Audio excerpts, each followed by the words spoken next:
The region beyond the river, known today as Turkestan, extends from the mountains of Mongolia and northern China in the east to the Caspian Sea in the west, from the plains of Syria in the north to the Indian subcontinent and Persia in the south. This region was home to the Gaz tribes, with large tribes residing in this area, known as Turks or Yatraks. In the 6th century AD, these tribes migrated in groups to Asia due to various reasons. Some historians believe economic hardship, severe famine, and population growth forced them to leave their homeland and settle in areas with abundant resources and opportunities for a prosperous life.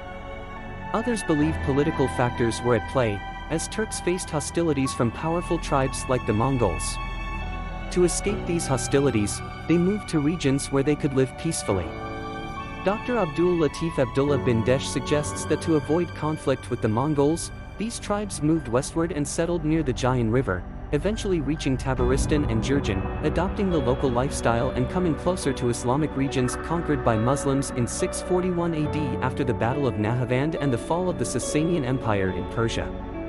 The connection between Muslims and Turks began around 652 AD when Islamic armies advanced towards the regions inhabited by Turks.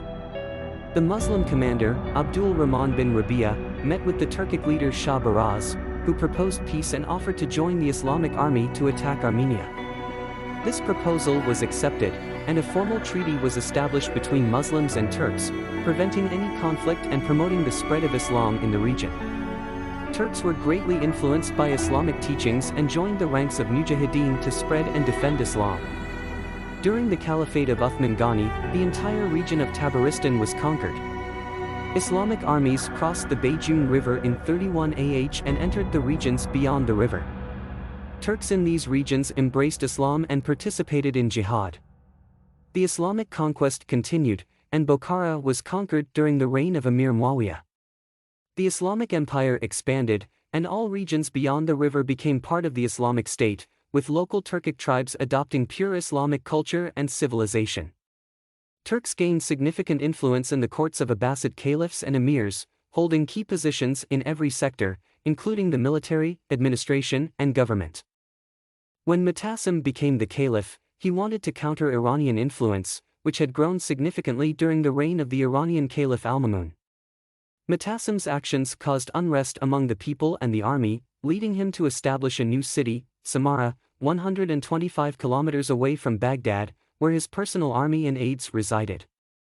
Turks played a crucial role in this important period of Islamic history, even establishing a large Islamic state, the Seljuk Empire, which had strong ties with the Abbasid caliphs.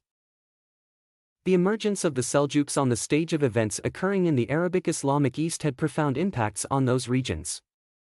On one side, the Abbasid caliphs were trying to include these areas in their realm, and on the other side, the Shia Fatimid Caliphate was pulling them towards itself.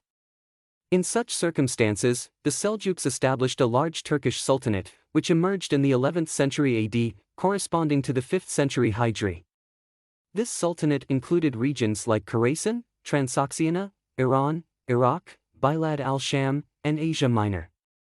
The first capital of this sultanate was the city of Ray in Iran, and later, it was moved to the city of Baghdad in Iraq. During this time, several smaller Seljuk sultanates came into existence in Khorasan, Transoxiana, Kerman, Bilad al-Sham, Seljuk Syria, and Asia Minor, Seljuk Rum. All these sultanates were subordinate to the Seljuk Sultan in Iran and Iraq. The Seljuks greatly aided the Abbasid Caliphate in Baghdad and supported the Sunni Islam sect. The empire was situated between the Shia influence in Iran and Iraq and the Fatimid, Abbaidi, influence in Egypt and Syria, both of which were nearing decline.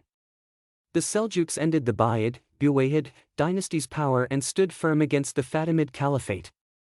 Seljuk leader Tughril Beg, in 447 AH, permanently ended the Buyid dynasty in Baghdad, controlling all rebellions and removing all derogatory writings against the companions of the Prophet from mosque doors.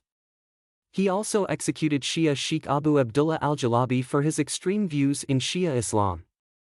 The Buyid Shia influence had overshadowed Baghdad and the Abbasid Caliph, but when the Seljuks took over Baghdad and Tughril Beg entered the capital, Caliph Kaymbay Amrillah welcomed him warmly, granting him valuable robes and honorable titles, one of which was Sultan Rukn al-Din Tughril Beg. The caliph also ordered Tughril Beg's name to be minted on coins, his name to be mentioned in sermons, and prayers to be made for him during Friday and Eid prayers. Due to the caliph's appreciation, the Seljuks gained immense respect and became the rulers of Baghdad, replacing the Buyids. The Abbasid caliph now respected their advice and held them in high esteem. Tughril Beg was a powerful, intelligent, brave, righteous, and just leader. His popularity increased daily due to his commendable qualities, and he assembled a powerful army. He aimed to unite all Seljuk Turks and play a significant role in spreading Islam. Caliph Amrullah strengthened his relations with the Seljuk Empire by marrying Tughril Beg's niece in 448 AH, 1059 AD. Tughril Beg also married the caliph's daughter in 454 AH, 1062 AD, but passed away a month later at the age of 70. Before his death, Tughril Beg had established Seljuk authority in Khorasan, Iran, and the northeastern regions of Iraq. His nephew, Alp Arslan, took over the reins of power after him. Alp Arslan was a wise, experienced leader and a brave warrior, who expanded the borders of the empire and was eager to spread Islam in the neighboring Christian territories, especially in Armenia and the Byzantine Empire. He achieved remarkable successes and raised the flag of Islam in many regions of the Byzantine Empire due to his sincere commitment to jihad and his zeal for the propagation and promotion of Islam. Alp Arslan, before expanding his kingdom's borders, spent 7 years assessing the conditions of the remote areas of his kingdom. Once he was satisfied with the peace and stability in these regions, he started planning to achieve his great goals.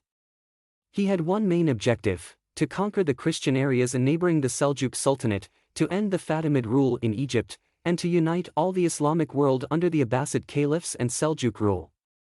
Alp Arslan prepared a large army to implement his plans and led this army towards Armenia and Georgia, quickly conquering these regions.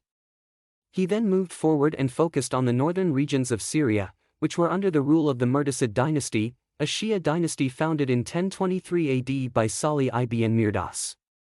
Alp Arslan besieged the Murtasid dynasty and forced its ruler, Mahmud ibn Salih ibn Mirdas, to accept the authority of the Abbasid caliph instead of the Fatimid caliph and to enforce this rule among his people. After this, Alp Arslan sent a Turkish commander, Oghuz bin Uwak Khwarazmi, to attack southern Syria.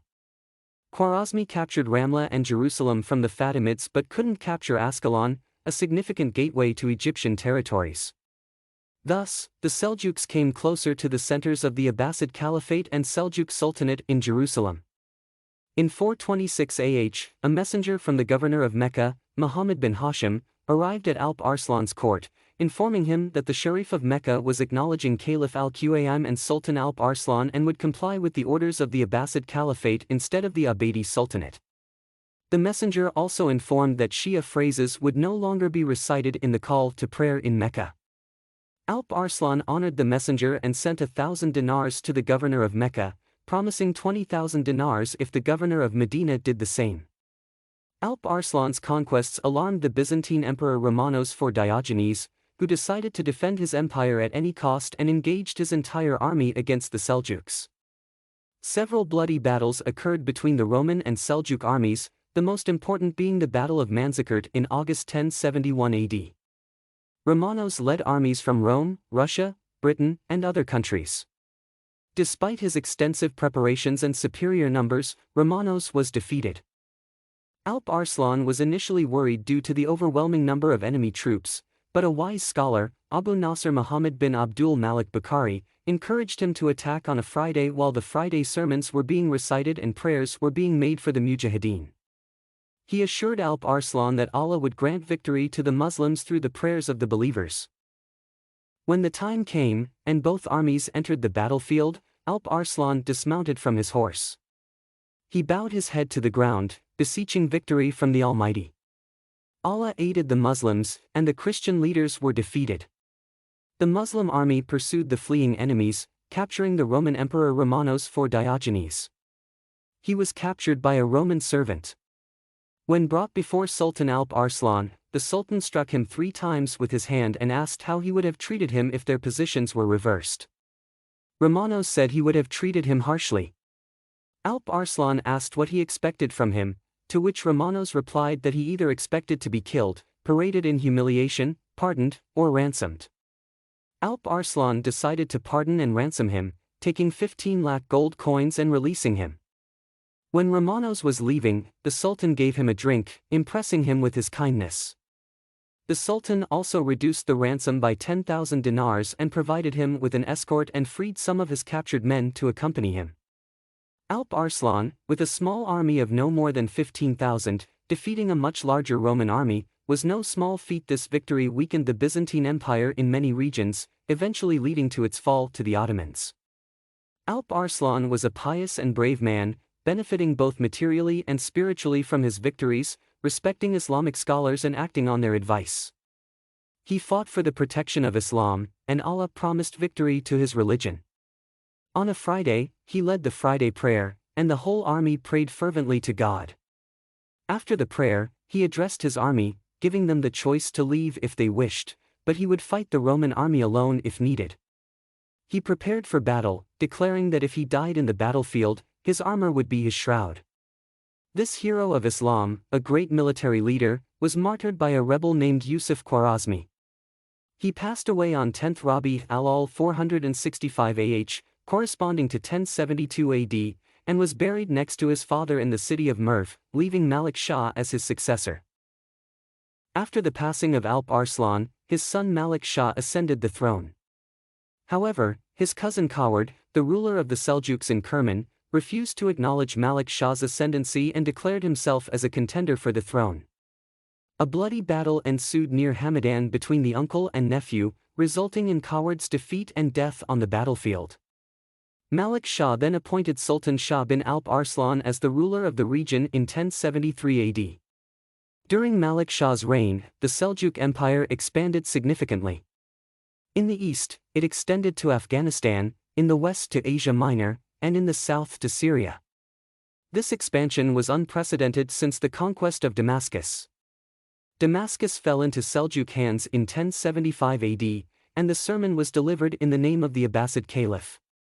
Malik Shah assigned the conquered territories of Syria to his brother Taj al-Dawla Tumish to continue the conquests. This event occurred in 1077 AD, and the foundation of the Seljuk Sultanate in Syria was laid by Taj al-Dawla. Similarly, Malik Shah appointed his relative Man bin Qutulmish bin Israel as the governor of Asia Minor. Malik Shah wanted to continue the series of jihad. The Seljuks transformed the city of Konya, a Byzantine Christian city, into a Seljuk Islamic city. In 1300 AD, this sultanate fell to the Mongols and later became part of the Ottoman Empire. Despite the strength acquired by the Seljuk Sultanate during Malik Shah's reign, the Seljuk commanders failed to unite the regions of Syria and Egypt. When they attacked Egypt, they were defeated by a smaller Arab army before they could face the large Egyptian army led by Badr al-Jamali. This event occurred in 1076 AD. This defeat led to more divisions and political conflicts within the Seljuk Sultanate, resulting in the killing of the commanders in a conflict in 1078 AD. Malik Shah failed to transform the Abbasid Caliphate into his hereditary Seljuk Sultanate, even though he had married his daughter to the Abbasid Caliph al-Muqtadi in 1087 AD. He also married his second daughter to the Abbasid Caliph al-Mustazir but couldn't secure the caliphate for his grandson.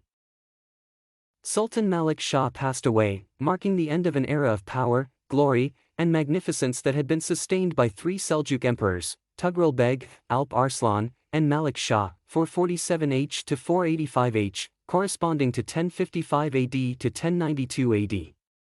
This period was followed by times of conflict, decline, and degradation. Malik Shah died, leaving behind four sons. Barkiak Muhammad Sanjar and Mahmud, later known as Nasiruddin Mahmud, were young when they ascended to the throne. Mahmud ruled for about 2 years from 1092 to 1094 AD, after which he and his mother passed away. Then came Ruknuddin Abu al-Muzaffar Barkiak, who ruled until 1105 AD. After him, the power shifted to Ghiyathuddin Abu Shuja Muhammad, who ruled until 1128 AD. He was the last ruler of the Great Seljuk Empire, which spanned regions like Khorasan, Iran, and Iraq. In 1128 AD, the Seljuk Empire fell to the Khwarazm Shahs, leading to the fragmentation and dispersal of the Seljuks. Their power weakened, and they were divided into conflicting groups, each vying for the throne. The once great Seljuk Empire fragmented into smaller emirates and states, each autonomous and unwilling to unite under a single ruler as they had during the times of Sultan Tughril Beg, Sultan Arslan, and Sultan Malik Shah.